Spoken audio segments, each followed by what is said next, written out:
A ver, la historia del diluvio, casi siempre pensamos en ella como la crónica de un desastre gigantesco, ¿verdad? Pero es mucho más que eso.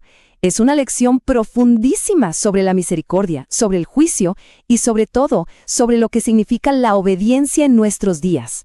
En este análisis vamos a ver cómo un solo acto divino, un sello, puede cambiar por completo nuestra forma de entender la fe. Y esta idea, fíjense, es el centro de todo. Nos lleva a una pregunta clave. En los momentos decisivos, ¿quién tiene realmente el control? La respuesta es contundente. No fue una decisión humana. Fue un acto soberano que lo condió absolutamente todo. Y entender esto es la llave para lo que sigue.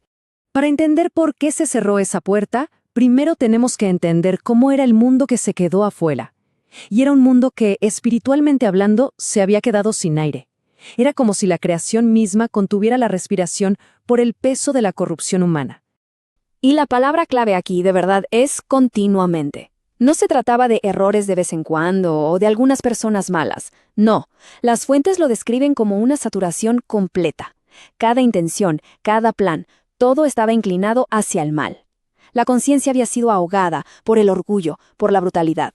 Era una condición que simplemente exigía una intervención drástica. Miren qué contraste tan marcado. Por un lado, un mundo entero definido por la violencia. Y por el otro, un solo hombre, Noé. Pero aquí viene lo más importante. La Biblia no dice que Noé era perfecto. La clave es que halló gracia. Su salvación no vino de su propia fuerza, sino de una fe que se mantuvo firme en medio de toda esa oscuridad. Y eso lo convirtió en un pregonero de justicia en una sociedad que ya ni recordaba lo que eso significaba. Bueno, ¿y cómo se veía esa fe en la práctica? Porque la respuesta de Noé no fue, digamos, un ensayo filosófico ni un debate teológico. Fue una acción tangible y muy sonora. Su fe no era para nada silenciosa, resonaba con cada golpe de su martillo. Y esto nos lleva a un concepto que es fundamental, la diligencia santa.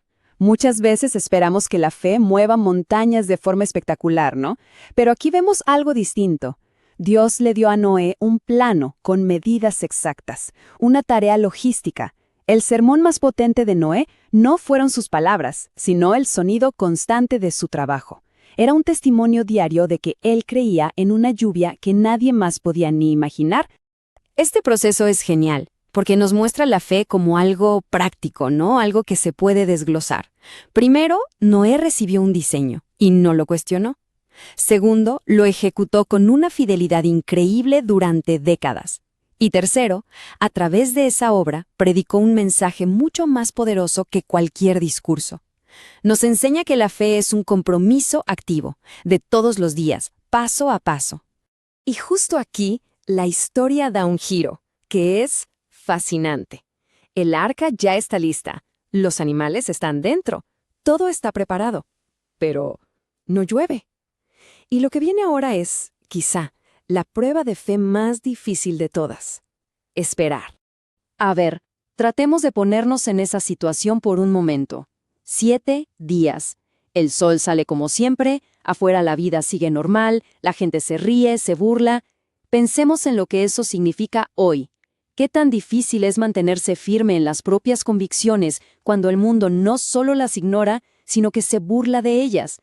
Esa era la presión que sentía Noé. Cada nuevo amanecer, sin una gota de lluvia, era una prueba, una invitación a dudar de todo. Pero él permaneció. Y esto, de verdad, es el meollo del asunto. Su motivación no era el pánico. No entró corriendo al arca porque vio nubes de tormenta en el horizonte. No.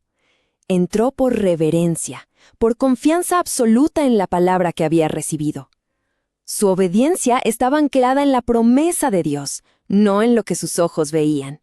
Y con esto llegamos al momento cumbre, el clímax de toda la historia, la acción que traza una línea imborrable en la historia de la humanidad.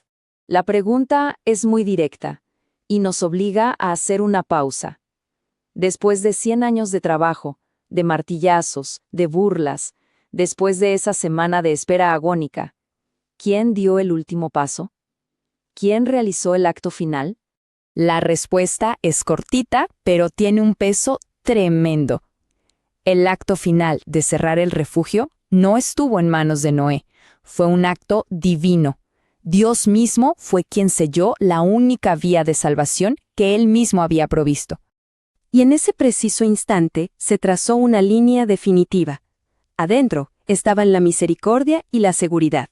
Afuera, por un breve momento más, la vida siguió como si nada, ignorando por completo que el tiempo de la gracia se había acabado.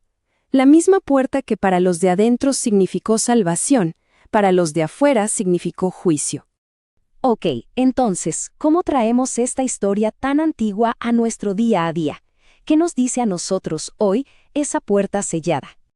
La verdad es que todos enfrentamos nuestras propias tormentas, crisis personales, presiones culturales, un futuro que a veces se ve incierto.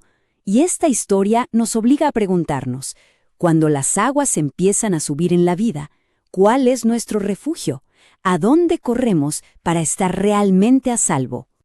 Y aquí es donde encontramos un mensaje de una seguridad que es increíble. Esto nos recuerda que la verdadera seguridad no depende de nuestros esfuerzos por mantener la puerta cerrada, sino de confiar en aquel que la sella. Cuando Dios provee un refugio, no hay tormenta, por más fuerte que sea, que pueda romper ese sello. Y esta última idea creo que lo resume todo a la perfección. La fe de Noé no le prometió un mar en calma, le prometió un arca para flotar sobre la tormenta. No se trata de evitar las pruebas de la vida, sino de confiar en la promesa que nos mantiene a flote para poder llegar a un nuevo comienzo. Y esto, claro, nos deja con una pregunta final para reflexionar. ¿Hemos centrado ya en el refugio que se nos ofrece hoy en día?